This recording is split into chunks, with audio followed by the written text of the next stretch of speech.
Hello दोस्तों, तो एक से एक बढ़कर वीडियो में आज एक बार हम फिर हाजिर हैं आपके सामने। तो दोस्तों, आज की इस वीडियो में हम लोग सीखेंगे प्रोटीन का पाचन कैसे होता है, यानी कि प्रोटीन का डाइजेशन कैसे होता है। तो दोस्तों देखिए, आप हमेशा ये सुनते होंगे कि हमें दिन में इतना ग्राम प्रोटीन लेना चाहिए। इसी प्रोटीन की वजह से हमारा शरीर स्वस्थ रहता है और हमारी मसल सुडौल बनी रहती है। नई नई मसल का बनना और मसल्स में जो मरम्मत का काम होता है, इम्यूनिटी को बनाना, ये सब प्रोटीन ही करता है। पर क्या कभी आप ये जान पाए हैं कि असल में प्रोटीन होता क्या है और इसका पाचन हमारे पेट में कैसे होता है? तो चलिए आज हम इसके बारे में जान लेते हैं कि प्रोटीन क्या होता है। देखिए, अगर आपको ये समझना है कि प्रोटीन क्या है तो आपको एक शब्द बहुत ही ढंग से अपने दिमाग में स्टोर कर लेना है। वो शब्द है अमीनो एसिड। अमीनो एसिड क्या होता है? अमीनो एसिड एक ऐसा कंपाउंड है जो कार्बन, हाइड्रोजन, नाइट्रोजन और ऑक्सीजन के कॉम्बिनेशन से बनता है।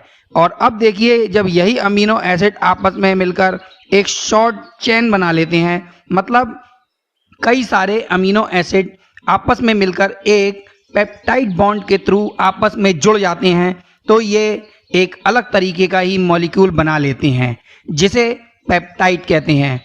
अब देखिए, जब कई सारे पेप्टाइड्स आपस में जुड़ते हैं तो ये पॉलीपेप्टाइड नाम के मॉलिक्यूल को बनाते हैं। और यही पॉलीपेप्टाइड अब क्या करते हैं, आपस में जुड़कर एक जटिल कार्बनिक यौगिक बनाते हैं जिसे हम प्रोटीन कहते हैं, जो कि प्रोटीन के नाम से जाना जाता है। चलिए, शॉर्ट में तो हम ये जान ही गए हैं कि आखिर प्रोटीन होता क्या है। बहुत डिटेल में ये जानने के लिए आपको बायोकेमिस्ट्री पढ़नी होगी, पर यह वीडियो बायोलॉजी से ही रिलेटेड है, इसलिए हम इसमें बहुत ज़्यादा डीप नहीं जाएंगे। अब चलिए सीधे ये जानते हैं कि इस ऑर्गेनिक एलिमेंट का डाइजेशन हमारे शरीर में होता कैसे है। देखिए, किसी प्रोटीन रिच फूड को जैसे ही हम अपने मुंह में डालते हैं, हम अपने मुंह में जैसे ही चबाने लगते हैं तो प्रोटीन का मैकेनिकल डाइजेशन स्टार्ट हो जाता है। ध्यान रहे, केमिकल ब्रेकडाउन प्रोटीन का हमारे ओरल कैविटी में नहीं होता है, क्योंकि हमारे सलाइवा में ऐसा कोई एंजाइम नहीं होता है जो प्रोटीन को केमिकली ब्रेकडाउन करे। प्रोटीन का पाचन यानी कि केमिकल ब्रेकडाउन स्टार्ट होता है स्टमक से ही। जैसे ही हम अपना भोजन अपने स्टमक के लिए निगलते हैं और जैसे ही ये भोजन जो कि सलाइवा से मिक्स है हमारे स्टमक में आता है, तुरंत ही हमारे स्टमक की दीवार से एसिड स्टमक में आता है जो कि पैराइटल सेल से रिलीज होता है। ठीक उसी समय हमारे स्टमक के इनर लाइनिंग पर मौजूद चीफ सेल ये पेप्सिनोजोइन नाम के एंजाइम को रिलीज करता है। लेकिन होता यह है कि ये पेप्सिनोजेन जैसे ही एसिड के संपर्क में आता है, ये पेप्सिन नाम के एंजाइम में कन्वर्ट हो जाता है, जो कि पेप्सिनोजेन का ही एक्टिव फॉर्म होता है। और ये पेप्सिन क्या करता है, ये हमारे स्टमक में आए प्रोटीन को लार्ज पॉलीपेप्टाइड मॉलिक्यूल में कन्वर्ट कर देता है, इनका ब्रेकडाउन कर देता है। और जो ये पॉलीपेप्टाइड मॉलिक्यूल टूटे हुए थे हमारे पेट में, अब ये हमारी छोटी आंत के पहले पार्ट ड्यूडेनम में पास हो जाते हैं। ड्यूडेनम में जब से आधा पचा हुआ प्रोटीन ये लार्ज पॉलीपेप्टाइड बन चुका है, जैसे ही छोटी आंत के इस पोर्शन में आता है, छोटी आंत में अब पैनक्रेटिक जूस के साथ ये मिल जाता है। और इसी पैनक्रेटिक जूस में दरअसल 4 एंजाइम होते हैं जो इन प्रोटीन के साथ मिलकर क्रिया करते हैं और उन्हें बिल्कुल छोटे छोटे बिल्कुल प्रोटीन के मूल स्वरूप अमीनो एसिड में बदल देते हैं, जिसमें से पहला एंजाइम है ट्राइसिनोजेन। ये ट्राइसिनोजेन क्या करता है, जैसे ही हमारे ड्यूडेनम में आता है, हमारे ड्यूडेनम के इनर लाइनिंग पर मौजूद एंट्रोकिनेस नाम का एक एंजाइम जिसे ट्रिप्सिन हार्मोन में बदल देता है। अब देखिए, इसी पैनक्रेटिक जूस में जो दूसरा एंजाइम होता है जो प्रोटीन को पचाने में मदद करता है, उसे काइमोट्रिपेप्सिनोजेन। ये काइमोट्रिपेप्सिनोजेन जैसे ही ट्रिप्सिन के संपर्क में आता है, ये काइमोट्रिप्सिन नाम के एंजाइम में बदल जाता है। तीसरा एंजाइम जो पैनक्रेटिक जूस में प्रोटीन को पचाने में मदद करता है वो है प्रोकार्बोक्सीपेप्टिडेज। लेकिन जैसे ही ये भी ट्रिप्सिन के संपर्क में आता है ये भी कार्बोक्सीपेप्टिडेज में बदल जाता है। चौथा एंजाइम जो प्रोटीन के पाचन में मदद करता है वो है प्रोइलेस्टेज। यह भी जब ट्रिप्सिन के संपर्क में आता है तो इलेस्टेज में बदल जाता है।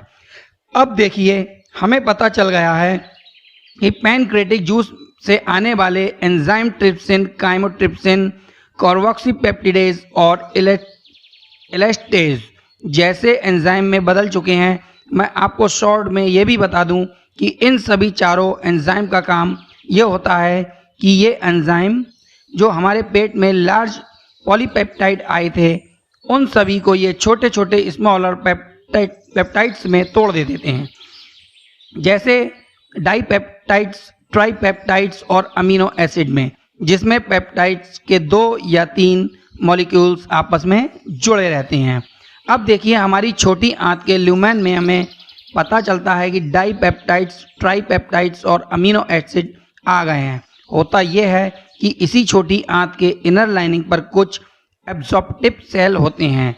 ये क्या करते हैं कि यही एब्जॉर्प्टिव सेल, जिसे इंट्रोसाइट्स भी कहते हैं, डाइपेप्टाइड, ट्राइपेप्टाइड्स और अमीनो एसिड को अपने अंदर एब्जॉर्ब कर लेते हैं।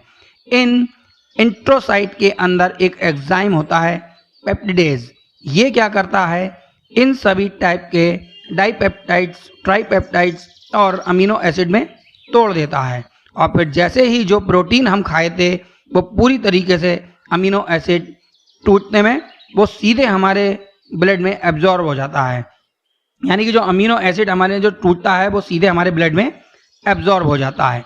अब देखिए जैसे ही हमारे ब्लड में ये अमीनो एसिड एब्जॉर्ब हुआ ये सीधे पोर्टल वेन के थ्रू हमारे लीवर में जाता है, जहाँ लीवर क्या करता है, अगर प्रोटीन यानी जो अमीनो एसिड है इसका कंजम्पशन ज़रूरत से ज़्यादा है तो इसे फैटी एसिड में कन्वर्ट करके शरीर में स्टोर कर देता है, और अगर एलर्जी की ज़रूरत हो तो इसके ज़रिए इसी प्रोटीन से एनर्जी बनाता है, और नहीं तो मेन काम प्रोटीन का सिंथेसिस करता है, जिसमें लीवर में ही प्रोटीन का सिंथेसिस हो जाता है।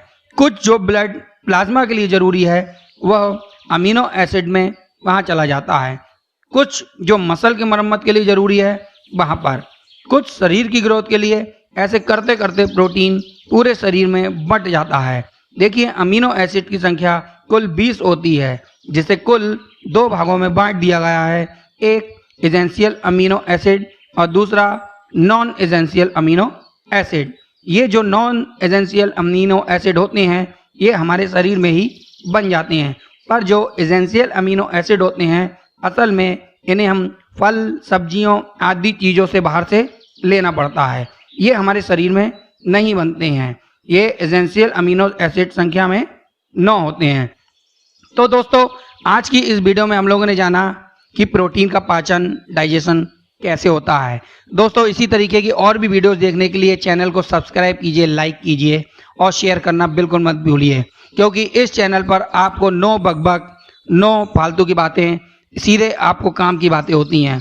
अगर चैनल अच्छा लग रहा हो तो प्लीज़ इसे सब्सक्राइब कीजिए। अगली बहुत सी ऐसी वीडियोस आपको मिलने वाली हैं जो आयुर्वेदिक से रिलेटेड हैं, जिनमें बहुत सी बीमारियों को उनको ख़त्म करने के लिए बनाया जाएगा। तो बने रहिए हमारे साथ, तब तक के लिए जय हिंद, जय भारत।